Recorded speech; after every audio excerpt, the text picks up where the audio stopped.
Bonjour chasseur. Il semblerait que le froid s'est installé et que certaines créatures fassent surface. Lors du Ragnarok, nous avons omis de nous occuper encore de quelques-uns. Bien que Terrible Loup fût terrassé la gueule béante, il est temps de voir qu'en est-il de ce terrible chien, nommé Garm.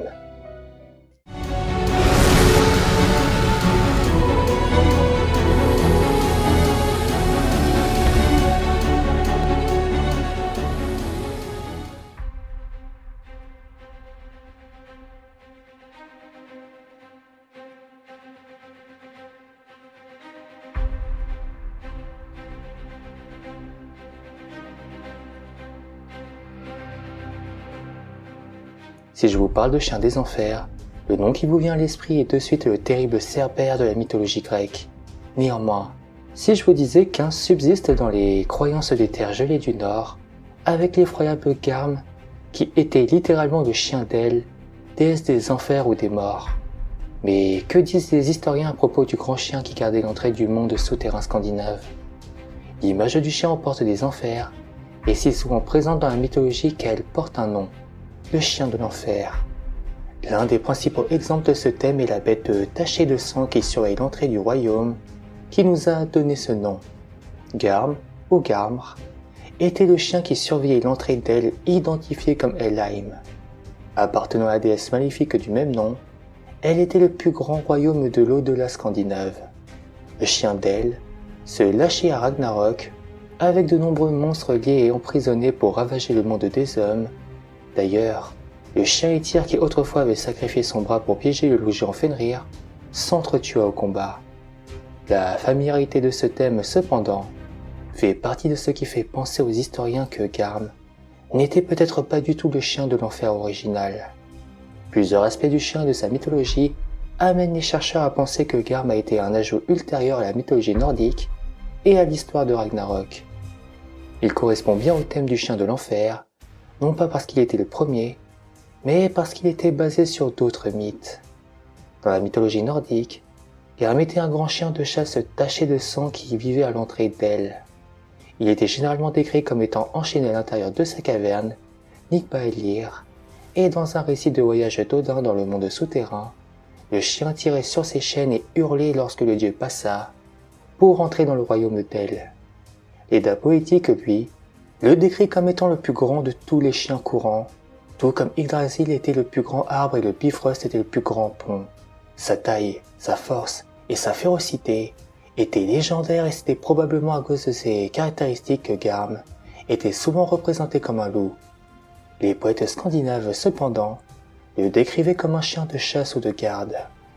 Les mythes qui subsistaient ne donnèrent pas d'origine aux chiens de chasse et n'expliquaient pas pourquoi il était enchaîné à Gnitbaellir. Contrairement à d'autres grands monstres, l'histoire de sa naissance et de son enchaînement n'était pas racontée. Il est cependant étroitement lié à l'une des monstrueuses créatures dont on parle le plus en détail. Elle, la déesse squelettique de la mort, était l'un des enfants de Loki qui avait été rejeté par les dieux pour empêcher la venue du Ragnarok. Cependant, elle et son chien joueront un rôle important dans la bataille finale des dieux. Selon l'Edda poétique, l'un des signes du début du Ragnarok serait le hurlement de Garm. Il briserait ses chaînes et, pour la première fois, quittera le royaume d'Hel et entrera dans Midgard, le royaume des hommes. L'Edda de la prose poursuivit en créant un rôle plus précis pour le chien de l'enfer, à la fin du monde, et dans les combats entre les dieux et leurs ennemis.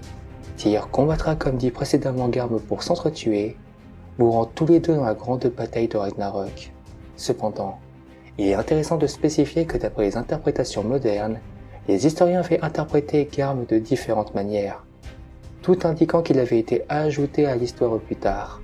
L'un des premiers indices était qu'il n'était pas un personnage unique, ni dans la mythologie nordique, ni dans la religion indo-européenne dans son ensemble.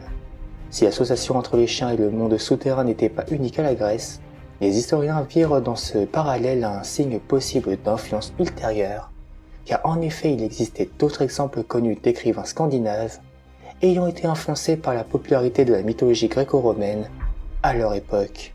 Garm, s'écrivant également dans un archétype largement utilisé dans la mythologie nordique elle-même, entrant dans l'une des nombreuses créatures dans le trope des monstres enchaînés. Fenrir, Nidhogg et même Loki étaient des ennemis des dieux qui étaient enchaînés pour les empêcher d'être une menace pour Midgard. Bien que non enchaînés, les bannissements d'El et de Jormungand correspondaient également à cet archétype, associé plus au bannissement ou à un exil.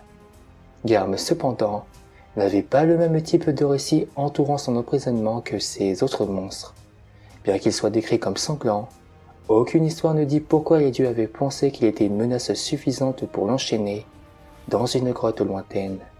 L'une des théories les plus répandues était que Garm a été inséré dans le récit en tant que substitut de Fenrir et que de nombreux loups et chiens de chasse apparaissaient dans les descriptions ultérieures de Ragnarok.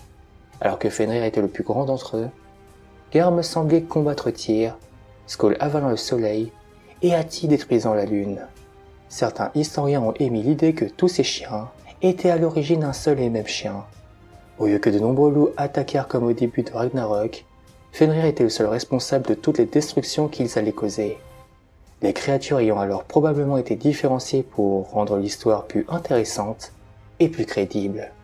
Bien qu'il semble peu probable qu'un seul monstre, aussi fort soit-il, puisse être responsable de tant de choses, plusieurs chiens de chasse pouvaient accomplir les tâches les plus mineures. La séparation du loup en plusieurs créatures avait également l'avantage de raconter l'histoire plus en détail.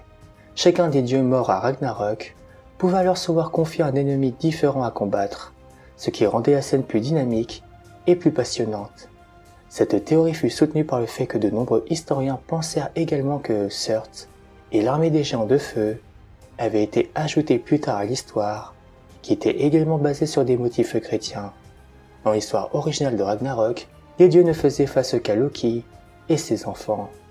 Dans toute la mythologie nordique, Loki et sa progéniture furent présentés comme les antagonistes des dieux. Leur rôle dans Ragnarok était évoqué à de nombreuses reprises et figurait dans de nombreux récits, tandis que des monstres comme Garm et Surt avaient un rôle tout aussi important. Cette présomption a donné aux historiens une raison supplémentaire de croire que Garm était autrefois représenté sous le nom de Fenrir, était l'histoire la plus célèbre de Tyr concernant Fenrir pour lier le grand loup en sacrifiant sa main. Il serait donc logique que Tyr combattre Fenrir à Ragnarok, étant le reflet de la bataille entre Thor et Jormungand par exemple, qui était annoncée dans une première interaction entre eux. Au lieu de cela, l'Edda de la prose dit que Tyr tomba dans un combat contre Garm, un chien de chasse avec lequel il n'avait aucun lien personnel et qui n'était pas montré comme présentant une menace réelle avant le début de Ragnarok. Garm avait donc probablement été inscrit dans la mythologie à une date ultérieure, inspiré par les influences gréco-romaines et conçu pour correspondre au motif du monstre lié, le chien ayant été envisagé comme un personnage à part entière pour assumer une partie du rôle surdimensionné de Fenrir à Ragnarok. En clair, Garm était l'archétype du chien de l'enfer n'étant pas issu des religions germaniques, mais des Grecs. L'influence gréco-romaine ayant pu introduire l'idée du chien à l'entrée du monde souterrain chez les écrivains scandinaves, en particulier chez les auteurs ultérieurs qui auraient été familiarisés avec le latin. Dans la culture populaire, il se verra représenté ou inspiré par les œuvres comme dans le manga Ah My Godness, où son inspiration est globalement fidèle à la figure mythologique. Il fut représenté aussi dans le MMORPG Ragnarok Online, en tant que boss récurrent, ainsi que dans World of Warcraft dans son extension World of Warcraft Légion, ou lors du raid se déroulant à Helheim, le jugement des valeureux. Garm était aussi un boss dans le jeu vidéo Hellblade, Senua's Sacrifice, où il fut appelé Fenrir plus tard dans le jeu, mais aussi dans le MMORPG Guild Wars 2, où il était le nom donné au loup, qui accompagnait Erst et Galkin. Garm était également le nom donné au loup géant nécrophage, apparaissant dans l'action RPG Dragon's Dogma, plus précisément dans le récif de l'Amertume, zone de l'extension Dark Arisen, et Garm était également le nom d'une hache sacrée de la licence Fire Emblem. Aux dernières nouvelles de votre ère, Garm apparaît comme un boss du jeu vidéo God of War Ragnarok, où Atreus alias Loki lui insufflera l'âme de Fenrir pour le maîtriser. Et c'est ici que les informations se terminent. Je pense t'avoir donné le nécessaire pour parfaire ta chasse, et il ne me reste plus qu'à te souhaiter une bonne traque. Je t'invite donc à aller dans le Nouveau Monde, où fut un jour Midgard, et peut-être retrouveras-tu les restes de ce chien gigantesque. Bonne route chasseur.